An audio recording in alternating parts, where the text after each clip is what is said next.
Who's ready for a pop quiz this morning? You are at home, right? Think high school science class. Okay, do you remember mitochondria? Do you remember what that is?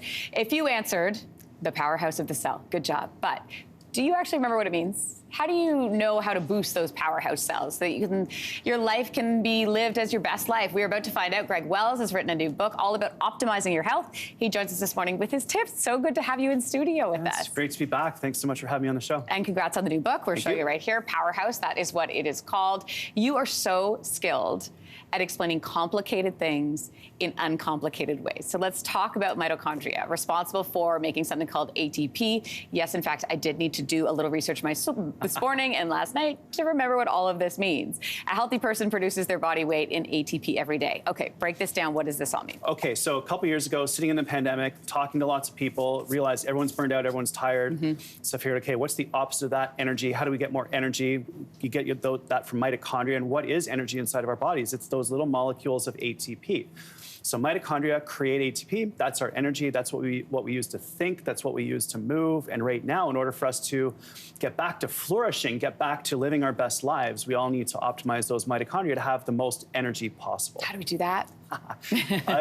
That's the key, right? How do we actually do that? So in the book, we talk about 4 areas, but the big one that everyone's really interested in is breath work, because what you want to do is get lots of oxygen into your body, because your mitochondria use that oxygen to break down your foods to create the energy that you use to think, to move around. So there are cool breath work tactics that you can use to energize your body and energize your brain. Okay, I want to get to that in a second, but because you've got these 4 chunks that you describe, which is breath, move, energize, and thrive. But before we get to the breath techniques, how are we damaging ourselves? Yeah, it's a great question, because mitochondria are very adaptable positively or negatively. If you exercise, they get better, but if you get really stressed out, they get worse.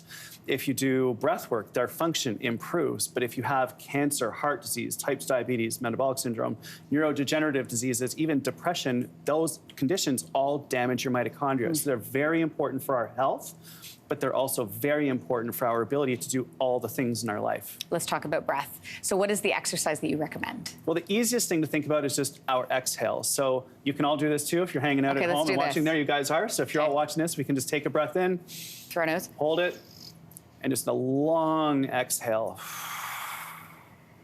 I know we don't like dead time on television, but that I'm okay with it right now. Exhale is the key. It is. Try it one more time. Okay. Deep breath in, and 8 seconds out. Why 8 seconds? Why, just you're trying to elongate it? You were just trying to make it as long as possible. The opposite is like tennis players who exhale while they hit the ball. That makes you more stressed, more activated. If you want to go in the opposite direction to get calm, to get relaxed, those long exhales are magic just for releasing tension from the body. Releasing tension from the body. I like how you say you are big on 1% improvements. So 1% improvement. When it comes to exercise, it doesn't have to be like running a marathon or spending 3 hours at the gym. So talk to me about LSD. What does that stand for? Yeah, so 1% improvements is like 15 minutes of your day that can make massive difference if we do any breath work, if we meditate, and if we exercise. And one of the types of exercise that we're recommending for people is LSD. And it's not, everyone says like the drug. No, not the drug. Yeah, that's where my head went. Yeah, that's exactly where everyone's head goes. It's actually long, slow distance. So easy movement, walking, jogging, gardening, housework, anything that's rhythmic and repetitive and long in duration builds up your cardiovascular system. It improves your heart, it improves your lungs, it improves your blood vessels. And so it doesn't need to be very much. We know as little as 3 minutes of exercise works, and it doesn't need to be very difficult as well. LSD is great for your entire body. Okay, there's a quote to remember this morning. And you say, remember that a little is good and a lot is not. It's not about big changes, right? It's not, and a little bit is good, a lot is not. It's the principle of hormesis. It's how the body actually adapts. And so stress is a great example of that. A little bit of stress actually makes us better. It improves our resilience. It makes us stronger. But if that stress is constant, that's when we get broken down. That's when we get sick. So a little bit of stress, awesome. A lot of it, not. So taking breaks is really important.